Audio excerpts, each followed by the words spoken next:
Shalom, selamat pagi jemaat Tuhan. Berjumpa kembali dalam Doa Pagi Online. Kasih-Mu tiada duanya.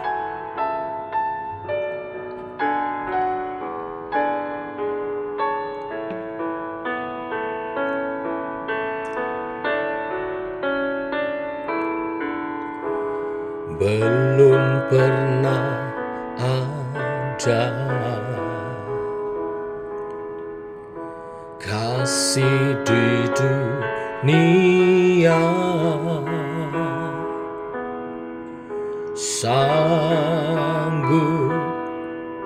menerima diriku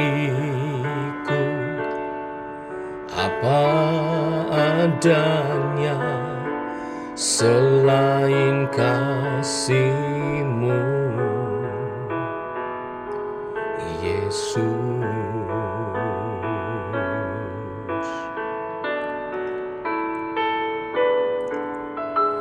Takkan ada lagi kasih seperti ini, sanggup mengubahkan hidupku menjadi baru, selain kasih-Mu, Yesus.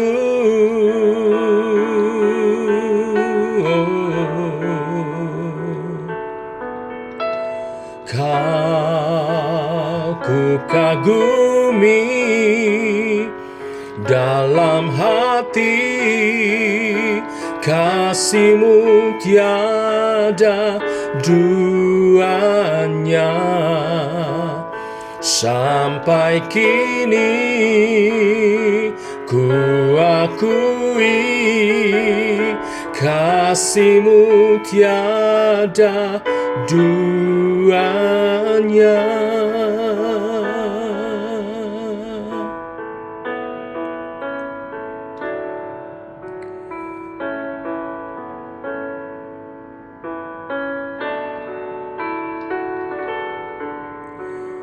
Takkan ada lagi kasih seperti ini, sanggup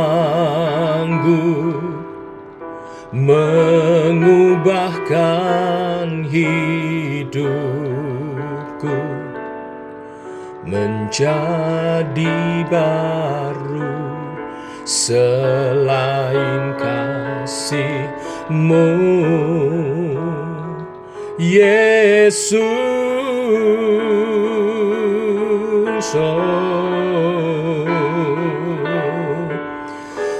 Kau ku kagumi dalam hati, kasih-Mu tiada duanya.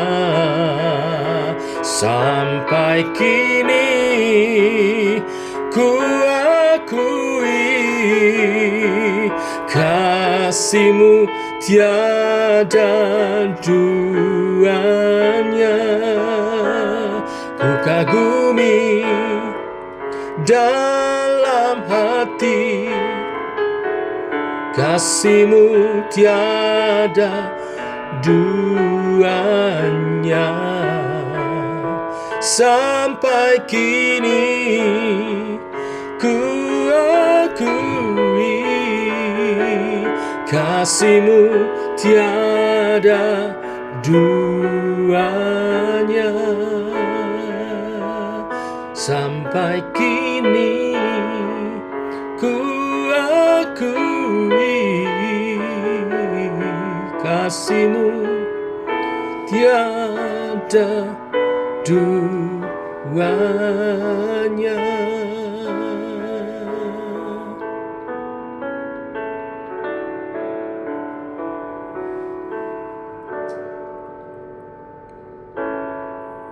Tiba waktunya untuk kami merenungkan firman-Mu. Firman-Mu lah suluh dan terang bagi jalan kami. Berfirmanlah Tuhan, terangi jalan kami, tuntun langkah kami. Oleh kebenaran firman yang sebentar kami renungkan. Dalam nama Tuhan Yesus Kristus. Amin. Bapak Ibu, kita lanjutkan renungan firman Tuhan pada pagi hari ini. Roma pasal 13 ayat 8 sampai yang ke-14. Saya beri judul renungan kita, Kasih dan Hukum Taurat. Demikian firman Tuhan, ayat 8 mulai.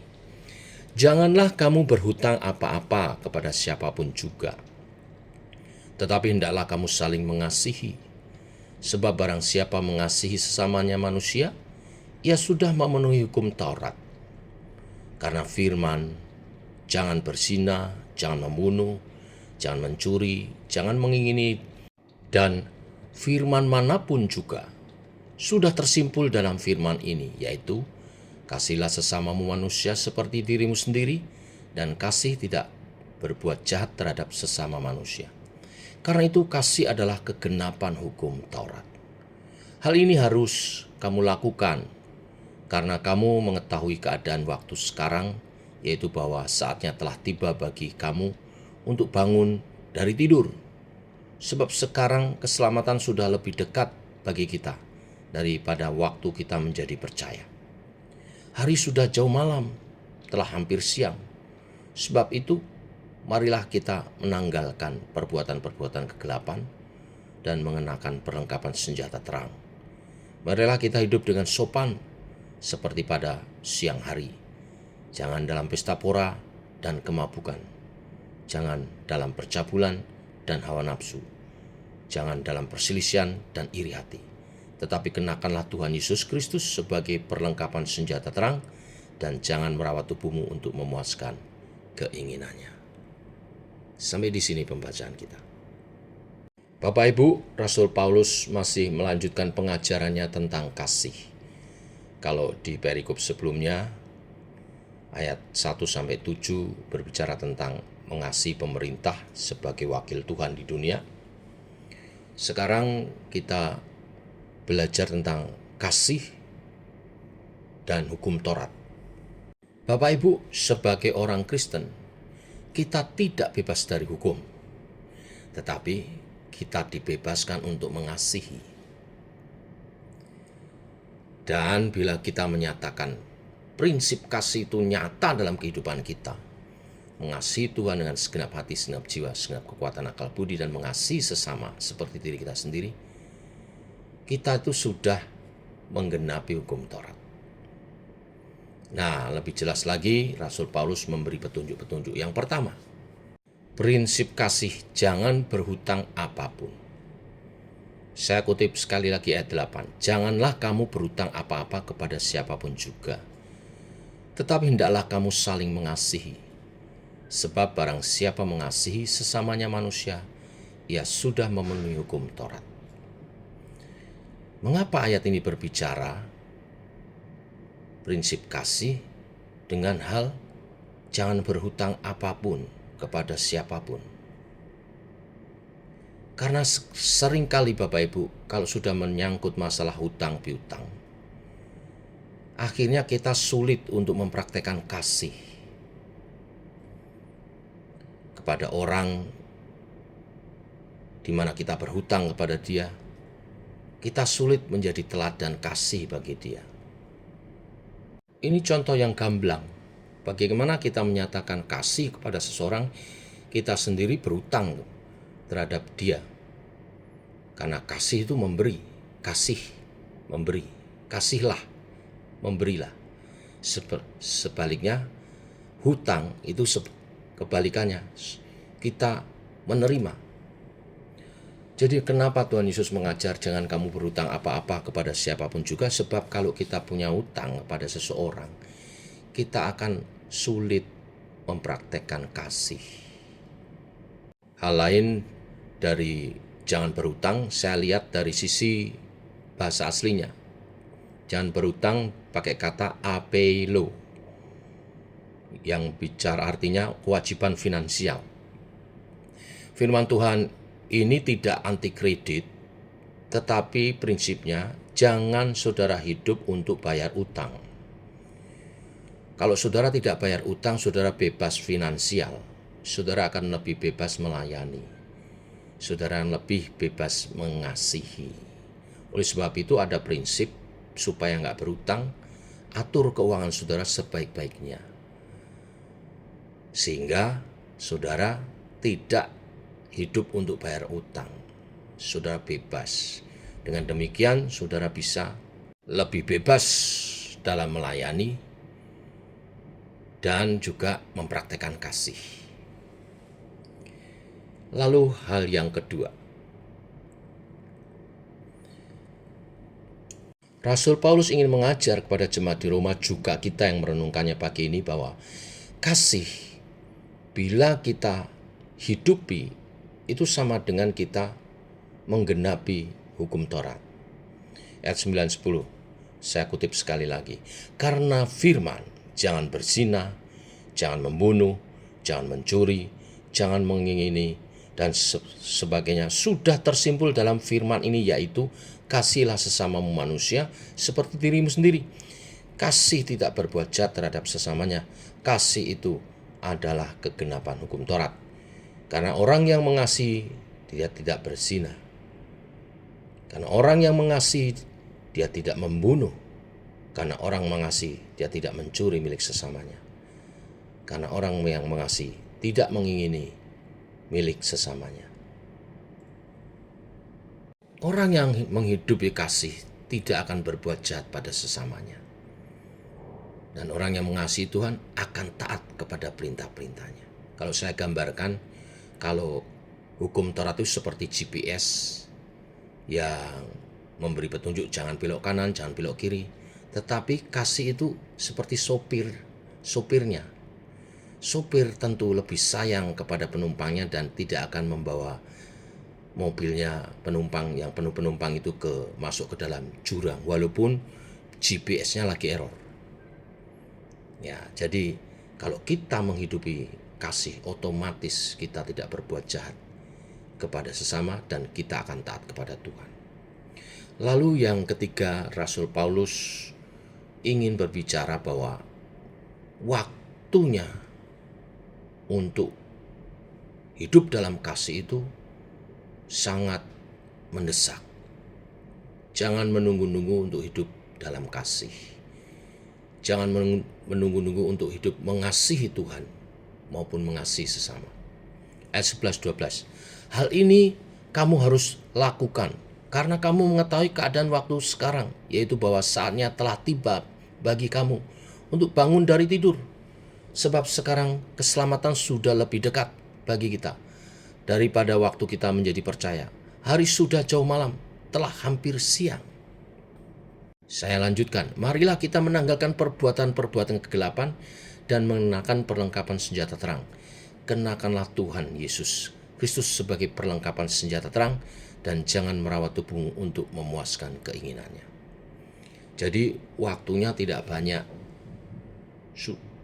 Jangan hidup dalam kegelapan, tapi hidup dalam terang, seperti orang-orang di waktu terang. Hidup dengan sopan, artinya Bapak Ibu tinggalkan dosa, tinggalkan keegoisan, pakai Kristus, pakai firman Kristus untuk hidup, dan firman Kristus itu adalah kasih. Menanggalkan perbuatan-perbuatan kegelapan itu berarti sama dengan ganti baju. Ya. Baju kotornya dicopot, ganti Kristus, baju baru, nilai baru dalam Kristus, nilai hidup yang mengasihi. Saudara nggak bisa merangkap baju kotor dengan baju baru. Walaupun kelihatan baru, bersih, tapi lama-lama baju kotor saudara akan mengotori badan saudara dan baju itu juga. Saudara harus tanggalkan, dan waktunya sudah hampir dekat. Ya, dari Injil diberitakan sampai sekarang, dari saudara bertobat dan sekarang, waktu berjalan terus makin dekat. Yesus Tuhan datang kedua kali. Itu terang hari. Yesus datang kedua kali. Maka kita harus mengenakan pakaian baru, mengenakan Kristus, yaitu nilai-nilai baru dalam Kristus dalam firman-Nya, hidup mengasihi. Dengan hidup mengasihi, kita akan terbebas dari segala dosa-dosa, dari segala kejahatan. Dengan hidup mengasihi Tuhan dan sesama, kita secara otomatis menggenapi kebenaran-kebenaran hukum Taurat. Mengenakan Kristus berarti mengenakan perlengkapan senjata terang, nilai-nilai firman, nilai-nilai baru yang kita hidupi dalam firman Kristus. Bapak Ibu, seperti tentara yang hendak maju berperang. Dia tidak maju berperang pakai kaos dan sandal. Dia mengenakan perlengkapan senjata. Ya, tidak hanya baju dan sepatunya, tapi juga perlengkapan senjata untuk melawan. Secara rohani juga demikian.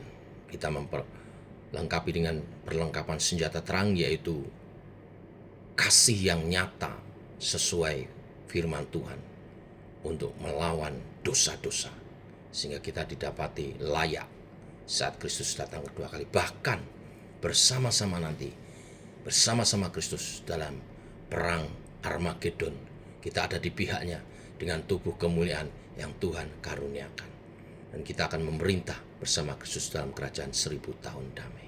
Biarlah kebenaran firman hari ini memberkati kita semua, makin hari makin disempurnakan, makin seperti Kristus dalam kasih dan ketaatan akan firman-Nya. Tuhan memberkati. Mari kita berdoa.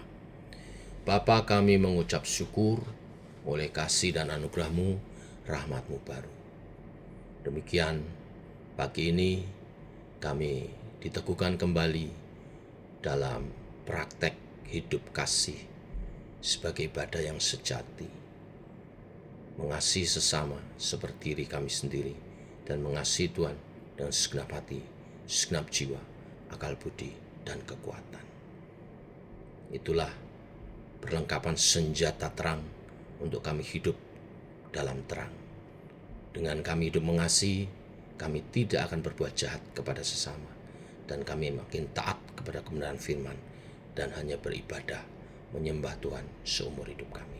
Roh Kudus yang akan menolong kami menjadi pelaku-pelaku firman-Mu. Dalam nama Tuhan Yesus Kristus. Amin. Demikian Bapak Ibu doa pagi kita. Selamat pagi. Shalom.